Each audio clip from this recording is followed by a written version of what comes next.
एक और टेक्नोलॉजी की भूमिका बहुत महत्वपूर्ण है। ये है ब्लॉकचेन।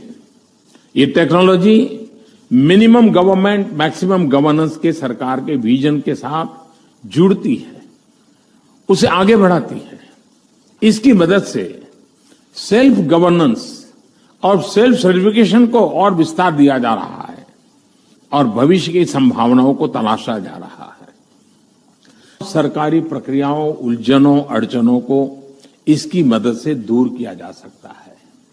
इन प्रक्रियाओं में सुधार से पारदर्शिता बढ़ेगी, भ्रष्टाचार कम होगा, अपराध कम होंगे और इन सबका सीधा प्रभाव भारत के नागरिकों की ईज ऑफ लिविंग पर पड़ेगा।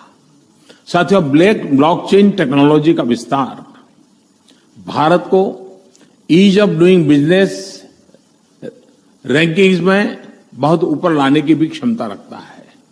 सरकार की तमाम सेवाएं, प्राकृतिक संसाधनों का मैनेजमेंट, संपत्ति का रजिस्ट्रेशन, कॉन्ट्रैक्ट, पावर कनेक्शन, कितने ही कार्यों को इसकी मदद से और तेजी लाई जा सकती है।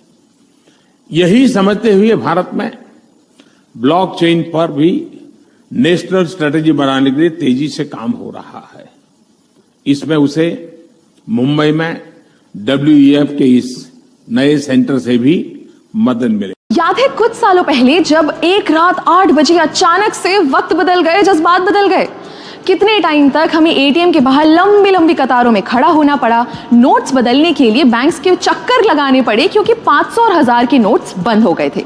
अब उस समय की परेशानी को आप और मैं बहुत अच्छे से जानते हैं और जाहिर है कि तब से हम हर तरीका आजमाते हैं कि उस सिचुएशन में वापस ना जाना पड़े। मगर अगर उस समय हम ब्लॉकचेन टेक्नोलॉजी यूज कर रहे होते तो शायद उतना नुकसान नहीं सहना पड़ता। नमस्कार, स्वागत है आपका जी के डिजिटल शो पर। मैं हूं पलक यादव और आज हम बात करेंगे क्रिप्टो करेंसी के एक बहुत अहम पहलू पर जिसका नाम है ब्लॉकचेन। अब क्रिप्टो तो हम समझ गए, मगर ये सवाल आपके मन में जरूर आया होगा कि आखिर जितनी भी क्रिप्टो से होने वाली ट्रांजैक्शंस हैं उनका रिकॉर्ड कैसे रखा जाता है या उन्हें सिक्योर कैसे किया जाता है, या जो हमने क्रिप्टो की डिसेंट्रलाइज्ड होने की पिछले वीडियो में बात की थी, आखिर वो कैसे पॉसिबल है। इस सब का एक ही जवाब है ब्लॉकचेन। ब्लॉकचेन एक बड़ा सा बटा हुआ डेटाबेस है जो हजारों लाखों कंप्यूटर्स पे शेयर्ड होता है और ये सारे कंप्यूटर्स आपस में कनेक्टेड होते हैं। आसान भाषा में कहें तो जैसे एक दुकानदार अपने पास एक रजिस्टर बना के रखता है ना कि कितना राशन आया, कितना बिका, ठीक वैसे ही ब्लॉकचेन एक डिजिटल रजिस्टर की तरह होता है। अब वैसे तो ब्लॉकचेन का कई सेक्टर्स में इस्तेमाल हो सकता है, मगर ये हाल ही में सबसे ज्यादा पॉपुलर हुआ क्रिप्टो करेंसी से होने वाली ट्रांजैक्शंस के लिए। वैसे तो ब्लॉकचेन एक एक्सपेरिमेंट के तौर पर 1991 में आया था, मगर इसका इस्तेमाल शुरू हुआ 2009 में जब बिटकॉइन आया। जी हाँ, कुछ सुना लगा। सातोशी नाकामोटो ने जब 2009 में बिटकॉइन शुरू किया तब ही बिटकॉइन के आसपास उन्होंने ब्लॉकचेन का कॉन्सेप्ट यूज किया। चलिए इसको जरा ऐसे समझते हैं।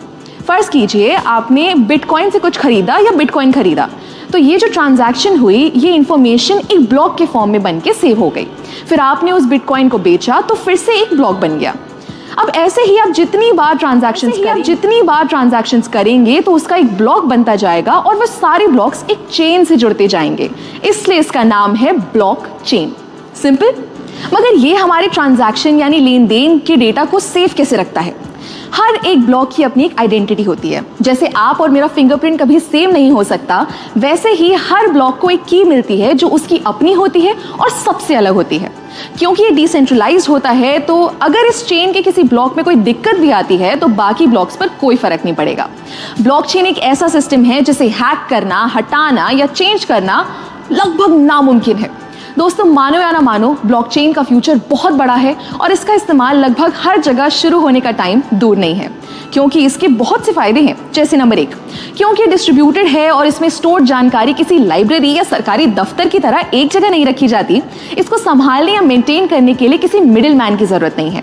दूसरा, ब्लॉकचेन एकदम ट्रांसपेरेंट है, यानी आप और मैं कभी भी इसको एक्सेस कर सकते हैं और अपनी ट्रांजैक्शंस पर नजर रख सकते हैं, जिससे फ्रॉड के चांसेस बहुत कम हो जाते हैं। तीसरा, ब्लॉकचेन पर हर इंफॉर्मेशन को बहुत आसानी से ट्रेस किया जा सकता है, यानी पुरानी से पुरानी ट्रांजैक्शन को भी हम देख सकते हैं। चौथा, ये टेक्नोलॉजी एकदम फास्ट है। हर चीज़ का लिखा हुआ रिकॉर्ड बनाने में बहुत टाइम और मेहनत लगती है, मगर वही जानकारी को अगर ब्लॉकचेन के जरिए सेव करें तो वो बहुत आसानी से और बहुत जल्दी हो जाएगा। और आखिरी, जैसा मैंने पहले भी बताया कि ये बहुत सेफ है, तो आप टेंशन फ्री होकर इसका इस्तेमाल कर सकते हैं। क्या आपको पता है, बहुत से भारतीय बैंक्स ने इस ब्लॉकचेन टेक्नोलॉजी को ऑलरेडी यूज करना शुरू कर दिया है, जैसे ई-KYC के लिए, ई-सिग्नेचर के जरिए ऑनलाइन डॉक्यूमेंट्स या कागजात वेरीफाई करने के लिए, कमर्शियल लेटर्स बनाने के लिए इत्यादि। हमारी प्लानिंग कमीशन यानी नीति आयोग ने भी ब्लॉकचेन पर व्हाइट पेपर पब्लिश कर दिया है, जिसमें ई-गवर्नेंस को लेकर इसके इस्तेमाल की बात की गई है। एक मजे की बात बताऊं, 2010 में पहली बार फ्लोरिडा के एक आदमी ने 10,000 बिटकॉइन से 2 पिज्जा खरीदे थे, और आज एक बिटकॉइन की अगर कीमत लगभग 15 लाख रुपए है, तो अनुमान लगाइए 10,000 बिटकॉइंस की कीमत क्या होगी।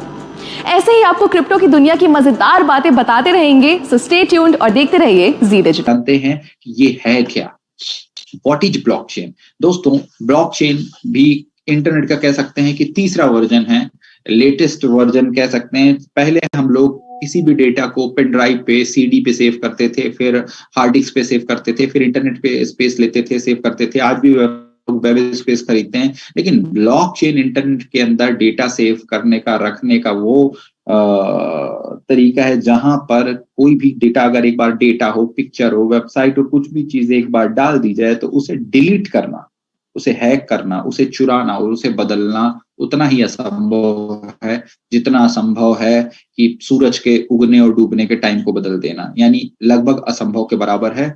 और मैं सलाह दूंगा कि जो खाली टाइम हम अपना आलतू फालतू की वीडियो देखने पर लगाते हैं, उसकी बजाय अगर हम वेब 3.0 के इन टेक्नोलॉजीज के बारे में सुने कि वो ब्लॉकचेन एक्चुअली होता क्या है, लाखों वीडियो पड़े हैं, बट वही है कि आप चाहें तो टाइम का सही यूटिलाइज कर सकते हैं। और दोस्तों, एक नुकसान भी है, अगर आप इन चीजों को नहीं जानते हैं तो नुकसान ये होगा कि वेब 3.0 से रिलेटेड अपॉर्चुनिटी आपके पास आएगी, तो हो सकता है कि आप उसे स्कीम या फालतू की चीज समझने की गलती कर दे और एक बहुत बड़ा मौका आपके हाथ से निकल जाए। और आज से 5 से 10 साल बाद आप किसी के साथ बैठ के कह रहे हो कि अरे यार, मेरे पास भी मौका आया था, लेकिन उस वक्त मैं समझा नहीं, अगर मैं समझ जाता तो शायद आज मैं भी मिलेनियर या बिलेनियर होता।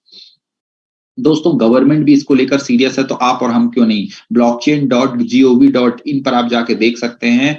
तो सरकार ने पूरी की पूरी कमेटी बना दी है, पूरा मंत्रालय बना दिया, जिसमें कौन कौन से फील्ड में ब्लॉकचेन का इस्तेमाल होने लगेगा। मोदी जी का एक वीडियो जो शुरू में मैं चला रहा था, जिसमें वो खुद बोल रहे हैं कि ब्लॉकचेन टेक्नोलॉजी के आने से भ्रष्टाचार खत्म होगा, क्योंकि यहाँ पे कोई भी आदमी एडिट डिलीट नहीं कर सकता, हैक नहीं कर सकता। ईज ऑफ डूइंग को बढ़ावा मिलेगा, क्योंकि इसको चलाने के लिए किसी व्यक्ति या ऑनर की जरूरत नहीं होती है। NFT, दोस्तों, अभी तक अगर लोगों से एसेट की बात की जाए कि अगर आपके पास बहुत सारा पैसा हो रहा, अगर आपको